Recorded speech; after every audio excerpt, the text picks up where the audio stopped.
kasih. Kita minta waktu ada 10 menit atau 5 menit. Sesuai dengan yang saya bilang kemarin, kita ada diskusi sekarang Ibu ya. Mengenai salah satu kasus yang menimpa guru. Pak Dodi. Ya, semoga nanti ini jadi bahan kita juga untuk kedepannya. Kita juga semakin bisa menilai atau memberikan satu keputusan ketika hal ini juga menimpa kita semuanya. Oke, Bu Kiki udah baca? Sudah Pak. Status untuk kasusnya kemarin? Sudah. Udah dicermati Bu? Sudah. Oke, kira-kira dari situ Ibu bisa menilai nggak, ada nggak yang dua sifat atau dua kepribadian atau ada nilai-nilai yang bertentangan di dalamnya di kasus yang udah kita sepakati ini? Bertentangan di kepala sekolahnya gitu. Boleh, bisa. Iya, kalau menurut saya kepala sekolahnya ini harus berbohong sedikit demi kebaikan orang lain juga Pak. Betul. Yang pertama, ya kan di sini kan Pak Dodi ini dia udah di PHK, dipecat kayak gitu kan? Iya, diberhentikan dari sekolah gara-gara kesalahannya sendiri. Jadi sementara Pak Dodi ini mau melamar di kerjaan yang baru ya kan Pak, dan kepala sekolahnya ini kayak dilema, bingung dia mau ngasih jawaban yang gimana di formulir CV-nya. Di CV dia gitu ya. Nah, jadi menurut saya itu Pak kepala sekolahnya ini tetap aja mengisi formulir. Kalau saya sebagai kepala sekolah, saya tetap mengisi formulir. Akan tetapi ya nggak semuanya dibagus-baguskan gitu Pak. Nah, seenggaknya tentang pengendalian emosi aja, karena ini berkaitan sama si murid gitu kan. Tentang psikis murid juga nanti pasti kena gitu kan. Kalau pengelolaan waktu ini nanti kan bisa disesuaikan sama sekolah baru. Mungkin sekolah baru dia itu mungkin peraturannya lebih ketat mungkin kan, sehingga dia dengan terpaksa nanti jadi lebih baik lagi mungkin kan. Mungkin sekolah dia yang lama yang udah diberhentikan itu mungkin kurang tegas atau gimana untuk kayak negur atau semacamnya gitu. Ini saat ini posisinya Pak Dodi itu belum daftar, dia mau mendaftar. Nah, sekarang posisi kita, kalau misalkan Bu Kiki pada posisi sebagai kepala sekolah di situ, harus kasih rekomendasi seperti itu. Oke, kemudian dari kasus ini ada nggak yang orang yang terlibat di situ, siapa aja Bu? Assalamualaikum. Pak Di mana sekolah Pak Dodi. Kok apa mana meja guru? Kepala sekolah, siswanya juga. Siswa ada situ? Mana ini ya? Orang tua murid ya Pak. Orang tua. Yang terlibat iya Pak ya untuk pengambilan keputusan ini.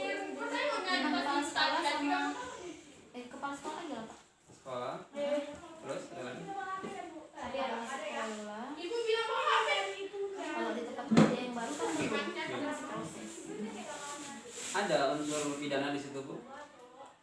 Unsur pidana kayaknya nggak ada Pak. Pelanggaran hukum itu nggak ada kan? Nggak ada.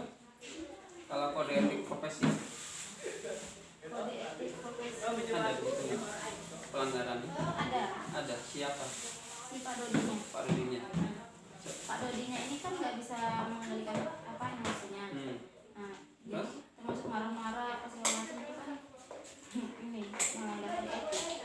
Sama pengelolaan waktunya kan kurang bagus, kurang pas gitu. Oke, jadi keputusan kalau misalkan Ibu pada posisi kepala sekolah itu ketika disuruh memberikan satu rekomendasi itu ditulis yang jujur, sejujur-jujurnya, ataukah agak sedikit melenceng untuk menyelamatkan Pak Dodi ini? Kalau saya menimbang Pak Dodi juga kan butuh kerjaan, dan nggak semuanya sekolah itu pasti menerima kayak lowongan gitu Pak. Nah, jadi kan jarang-jarang nih, jarang ada sekolah yang buka lowongan kerja. Jadi kalau menurut saya ya mungkin saya bakalan ngisi form itu gitu kan, tapi nggak semuanya saya benarkan.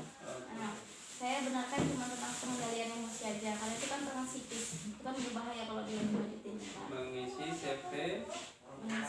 CV-nya dengan sejujurnya atau enggak? Agak melenceng dikit. Oh, iya, iya. Agak Berarti melenceng agak dikit. sedikit apalah ya. Tapi tetap isi. Tetap isi. Cuman dengan catatan tidak 100% Iya, jujur. nggak pure Jadi gitu. ada sedikit bohongnya kita harus Iya. juga.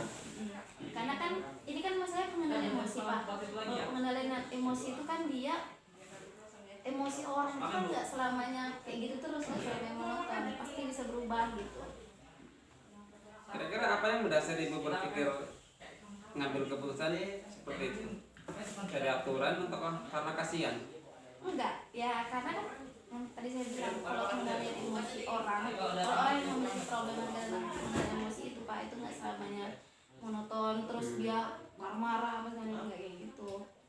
Nah, kalau tentang masalah yang kedua dia pengelolaan waktunya kurang bagus, mungkin nanti di sekolah dia yang baru ini mungkin lebih ketat atau gimana peraturannya, sehingga mungkin dia juga punya pengalaman yang buruk kan di masa lalu, dia berhentikan karena kesalahan dia, jadi dia bisa belajar lagi lebih baik gitu lah kalau Jadi tetap diisi Bu ya. tapi isi Satu unsur pidana nggak ada. nggak ada. Kemudian ada rasa peduli juga ibu ketika membuat keputusan itu kan. Iya. Kalau itu udah fix itu keputusannya gitu.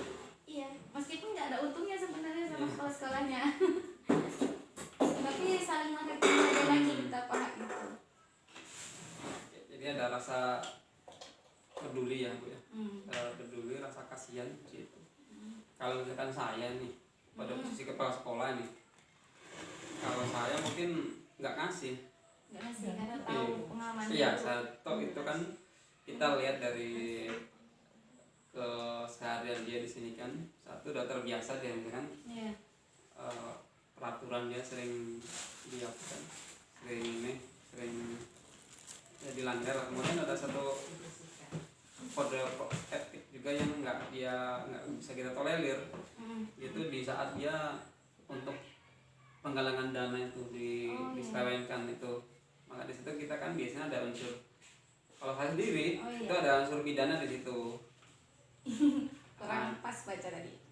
Apa itu kan pribadi sendiri.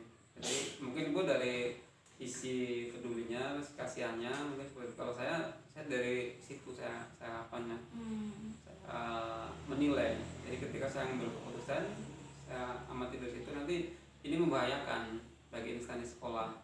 Nah, kalau saya sendiri enggak ini ngasih rekom.